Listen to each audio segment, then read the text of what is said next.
hits you that was speeding. He's an uninsured motorist. You're laid up for weeks. Your car's got a lot of damage that insurance doesn't cover. And your life has changed just like that. My point is this. I want us to get on top of our finances because that's one part of our life that we do have some control over, and that we can be less distracted when things that we don't have control over are going to come at you. And that's a sad fact of life, is that things will come at you. So what I want to talk about first is credit. What is the definition of credit? Now, when I ask this question in my classes, people give me lots and lots of answers, and I give them this little preface. There are many right answers to questions, but I want you to think about what is the single most important thing about credit. And in order to know that, you've got to know the definition. So this is on the website. It's the longest sentence I've ever written. I don't put in commas intentionally because I want you to play with this. I want you to think about it. I want you to read it carefully. Here's my definition of credit. Credit is when one person or an entity, could be like a bank or a credit card company, does something for another person or entity. So I'm going to repeat that. Credit is when one person or an entity does something for another person or entity with the reasonable expectation that the person that they did something for will do what they said in exchange for what was done for them. Okay, let me go through it again here. Basically, credit is when a person is willing to do something for somebody else because they trust that the person that they're going to do it for is going to fulfill their commitment. So I've entered the word trust. Credit is not just about money. That is part of it. Credit is more about character, honoring your good name, keeping your commitment, doing what you said you would do. Credit is when other people trust you and are willing to do something for you, to work with you, to give you an opportunity that you might have had a difficult time getting without somebody else's help. This kind of goes back to a basic theme that I have that, hey, we're all in the same boat. I said it's of biblical proportions. We're all in the same ark in this world. We need each other. If you ever go in and look at the Right Thinking Foundation logo, it says, in order to succeed, you got to be connected. You've got to be able to have a place to live, you got to have an income, and you got to be part of community. So we'll talk about that at great length in future weeks. In Greensville Correctional that day, we were talking about credit. And a guy in the back that had been incarcerated for about 8 years was going to be getting out in about a year.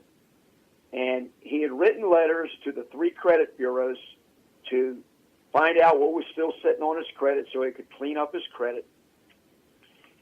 And he raised his hand, and he was really, really agitated.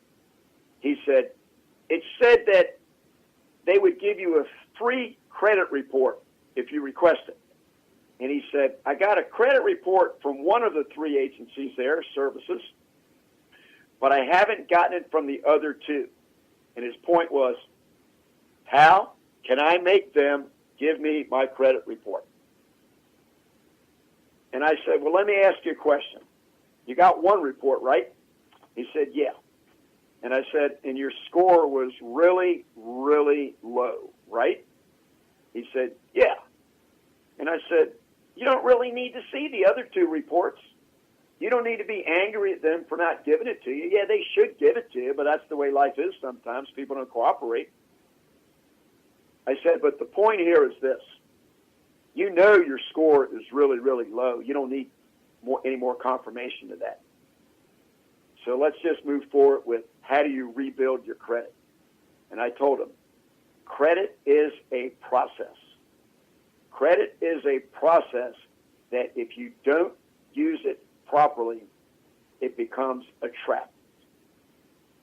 I've got a really close friend. His name's Richard Kay, and he's involved in high level financial matters. He was the talk show host for a radio program on Gateway Bank on their mortgage program.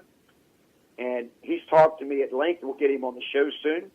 And he said the whole credit card is a game that is structured so that you will lose. That's a very, very difficult situation to hear. In the high school class, my students say, well, how do you get a credit card? And I said, all you got to do is open the mailbox. When you graduate high school or get into college, credit card companies will be putting credit in front of you. They'll just be giving it to you. Jeff told me we were waiting to get on the air just now that he used to be a mediator, and he had a 22-year-old woman that had 32 credit cards. 32 credit cards, all with about a $5,000 limit, and she had to go to court, and they got rid of most of her balances. 6 months later, she was right back in the same place because after they cleared up all of her balances, they didn't take away her cards. What I'm trying to tell you is this. The credit card trap works like this.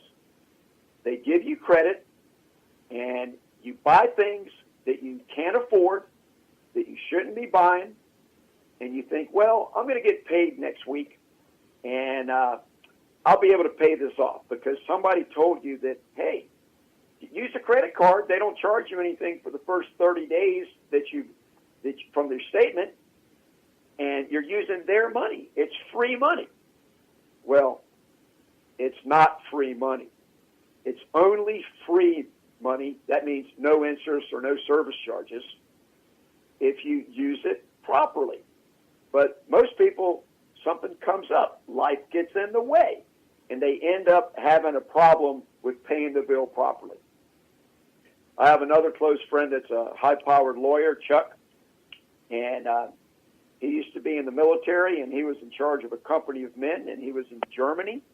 And one of his men, while he was in Germany, the man's wife ran up incredible credit card debts, and they ended up taking judgments on his paycheck.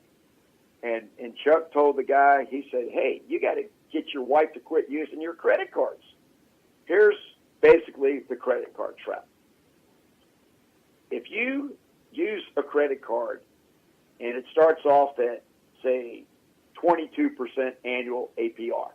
Let's just round it up to 2% interest a month. You take the 22%, divide it by 12, that's your monthly interest. And you make a purchase. And your intention was to pay it off right away.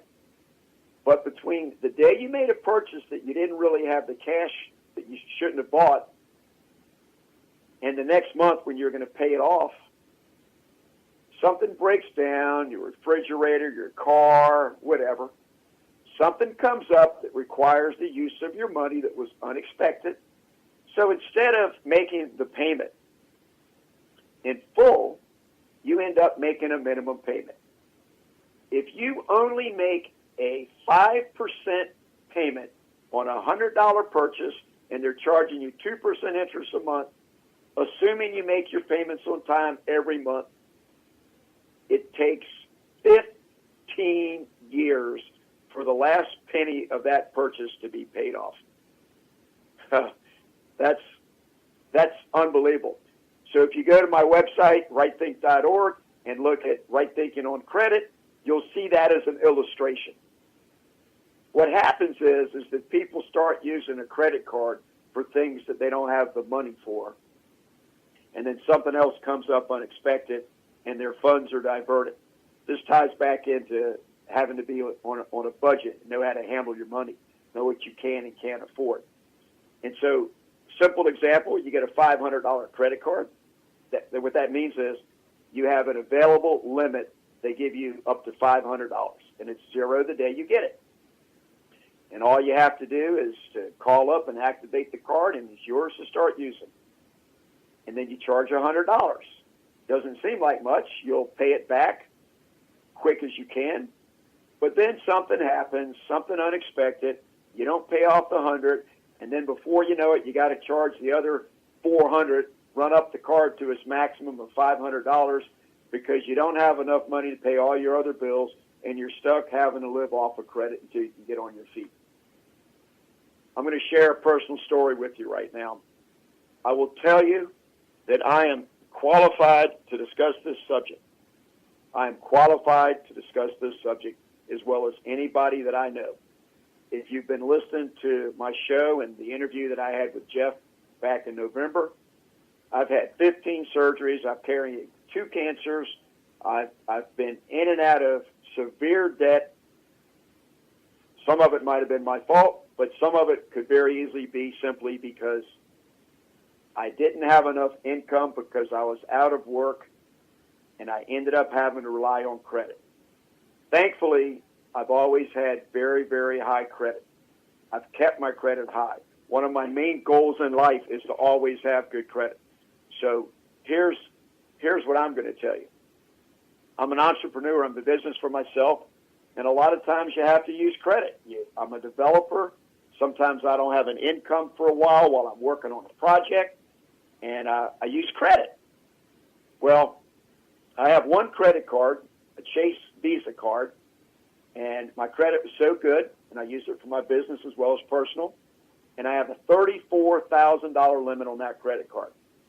Well, over the last couple of years, I ended up having to use that credit card in order to survive because my income, because of my medical circumstances,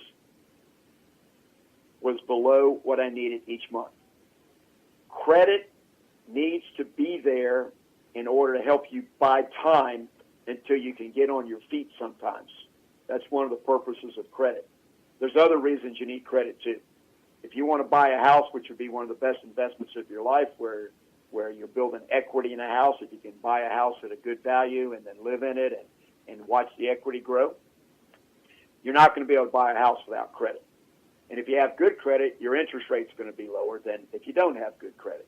Sometimes if you have to have a car, you can buy a car. The very best thing to do is establish your credit, be on a cash basis, never use your credit cards, save them for emergencies. So the pecking order is you should have savings, but you need credit behind that. On my business class where I teach people how to succeed in business, one of my comments is there are 2 things that if you do not have, you're almost guaranteed to fail in business. One is working capital. That means cash reserves to carry you until your sales get to the level that you need them to be and you start being profitable. And the other is credit, because there's 2 things in business, and it's true in life. Almost always, when you're projecting when your money's going to come in the future, it almost never comes in as fast and as much as you want it to, especially in business. And the other thing is, when you're projecting your expenses into the future, there's generally going to be things that you didn't think about, overruns, things like that. So you put those 2 things together, that the sales don't come in as fast as you need them, and the expenses go over budget, and that means that you have less money to pay yourself, and then you end up having less money to pay all of your bills, and you're going to fall into where if you don't have savings or other assets to talk about, we're going to talk about assets at length in a future show, you start relying on credit, and if your income doesn't come up, your personal situation goes down. On page 22 of the Personal Finance Small Business Ownership Seminar, that's the key to the whole program. It shows how when your income's lower than you need, your personal resources start to get diminished, your budget gets harder and harder to meet, your credit card debt goes up, and your credit worthiness, your ability to have more credit, gets harder to get. So let me get into a couple basic ideas here. Credit is this thing that you don't want to have to use it, but you need to have it in case you do need it for emergencies. The very best thing for credit is to use for emergencies. Okay, so let me just talk to you about the secret.